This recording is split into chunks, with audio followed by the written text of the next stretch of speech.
Saludo con mucho gusto a Verónica Ortiz, analista política y colaboradora del Heraldo Media Group. ¿Cómo te va, Verónica? Buenas tardes. Buenas tardes, bien, gracias, Darío. Qué gusto estar aquí contigo y tu auditorio. El gusto es nuestro, Verónica. Pues a bote pronto, una primera opinión de este proceso que vivimos ayer. Pues mira, pues sí, ya es un hecho consumado.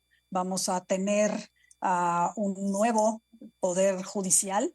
La pregunta es si será el poder judicial que se requiere y sobre todo si va a haber con esta elección un mejor acceso a la justicia y una mejor impartición de justicia. Y ahí sí creo que están las dudas muy fundadas de que no necesariamente esto responde a las necesidades que efectivamente un sistema muy defectuoso de no solo de impartición, sino de procuración de justicia requiere. Entonces, en un primer, así a bote pronto, como me dices tú, pues es un hecho consumado. Me parece que hay una falacia en decir que el pueblo votó, porque no puedes tú legitimar a un poder federal con una participación estimada en el 12-13%.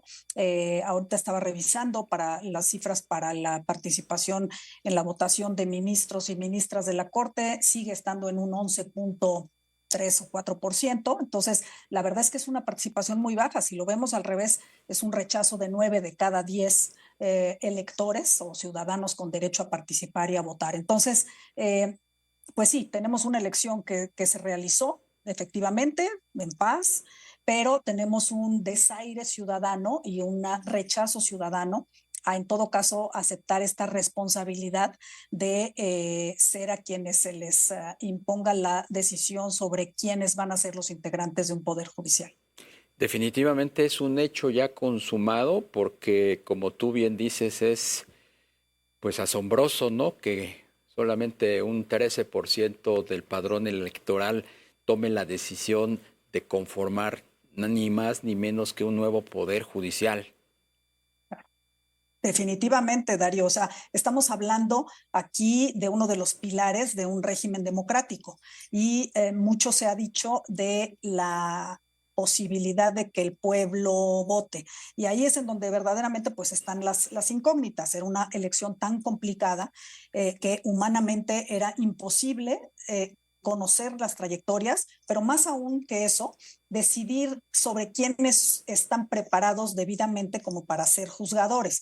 Es decir, tú puedes tener, digamos, ya filtrados los currículums o las historias de vida o las trayectorias de diversos candidatos, imposible conocerlos a todos, pero aún así, y mira, yo soy abogada además de analista política, y te puedo decir que no tengo la menor idea de entre los nombres, digamos, puestos, pues quién va a ser un buen juez penal o un buen juez administrativo, mercantil, laboral, especialista en telecomunicaciones o en competencia económica. Es decir, esas son decisiones que rebasan a un ciudadano común, aunque esté tratando de enterarse bien. Entonces, me parece que transmitir a los ciudadanos esa responsabilidad ahora, ¿no? De ser los autores de esta nueva judicatura, pues sí es una renuncia del Estado a la división de poderes y sí es un retroceso en ese sentido. Hay que recordar que la democracia o los equilibrios democráticos no nada más se dan porque puedas ir a votar. Elecciones hay en lugares en donde no hay democracia, y piensa nada más en Cuba, en Venezuela, en Rusia. Entonces, las elecciones son requisito necesario, más no suficiente para tener una verdadera democracia. Se requiere más bien los pesos y contrapesos y una división de poderes y un poder judicial que sea el contrapeso a posibles excesos de un poder ejecutivo o de un poder legislativo, sobre todo si están en manos de una misma fuerza política. Eso pues no se le puede llamar una democracia funcional. Centrémonos en los pues, candidatos y virtuales integrantes ya de la nueva Suprema Corte de Justicia de la Nación, dado que es imposible hablar hablar de magistrados, de jueces, porque la lista es vasta y es imposible ubicarlos e incluso conocerlos. Pero ¿se te hace sorprendente cómo se van configurando las posiciones para integrar el Pleno? Al final del día, pues parece que no hubo ninguna sorpresa. Mira, no, parecería que no hubo ninguna sorpresa y que los votos se dieron conforme a los acordeones, ¿no? Que se estuvieron distribuyendo, donde sí creo que, o por lo menos a mí sí me resultó sorpresivo, es en la ventaja que lleva el aspirante o candidato hombre, por cierto, al Poder Judicial, Hugo Aguilar, que aventaja incluso a la aspirante ministra que lleva más votos, que sería Lenia Batres. Entonces, si nos atenemos a lo que se aprobó en el texto constitucional de que quien resulte más votado será quien ocupe la presidencia de la Suprema Corte de Justicia, pues entonces creo que en este momento, porque todavía aventaja, y déjame decirte justo el número de votos que tiene Hugo Aguilar Ortiz, que ya rebasa los 3.250.000 votos, frente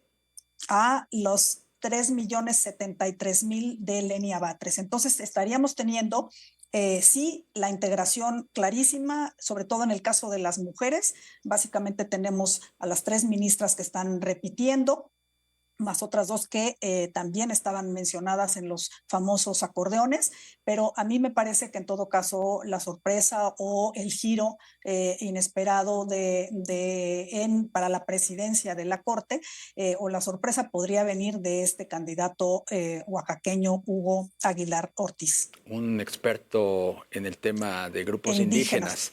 indígenas. Correcto, efectivamente, sí. Oye, Verónica, entiendo que la presidencia durará 2 años, es correcto, ¿no? ¿Y cómo se va a dar el proceso si es que se confirma que Hugo Aguilar va a ser el próximo presidente de la Corte durante el siguiente bienio? Su relevo hacia el 2026 sería por votación de los mismos ministros, o tiene que ver el número de votos que saquen estos aspirantes en este momento? Por ejemplo, Lenia Batres, sí, que exacto. si llegara a quedar en segundo lugar, ¿sería la siguiente presidenta? Así es.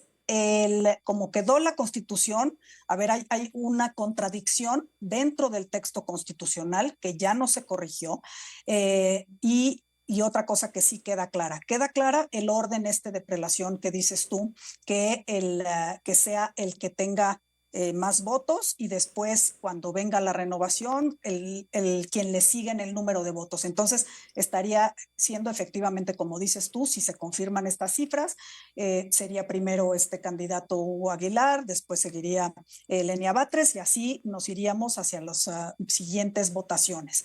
Pero donde queda la duda y queda una contradicción que no se ha resuelto es, uno, si va a ser el periodo de la presidencia por 2 o por 4 años, porque hay una contradicción en el propio artículo 97 de la Constitución, y si es en automático por el número de votos, o lo van a decidir los miembros justamente del Pleno de la Suprema Corte. Entonces, creo que ahí ese es otro de los temas, por ejemplo, que quedaron sin resolver, que, digamos, nos faltó congruencia incluso en el texto constitucional de una reforma que se hizo al vapor, apresuradamente, con votos forzados y con mayorías forzadas. Entonces, pues nos falta ver. Para poder contestar a tu pregunta, parecería que sí, parecería que es en ese orden, parecería que es en automático quien tenga el mayor número de votos, pero habría que ver cuál de las 2 versiones en la Constitución prevalece. Si fuera así, entonces hablaríamos de que Hugo Aguilar cubriría los 2 primeros años del sexenio de Claudia Sheinbaum, Lenia Batres la segunda mitad, y cerraría el sexenio Yasmín Esquivel, ¿no? Como están las cifras en este momento y siguiendo ese criterio, sí. Pero si el criterio que prevalece es el que dice que son 4 años, pues entonces estarías hablando que el candidato, ¿no? Hugo Aguilar estaría estos primeros 4 años y nada más alcanzaría, en todo caso, la presidencia o la potencial presidencia de Lenia Batres para el cierre de la administración de la presidenta Claudia Sheinbaum. Verónica Ortiz, analista política, colaboradora del Heraldo Media Group. Un gusto saludarte, muchas gracias. Gracias a ti, saludos. Igualmente, saludos.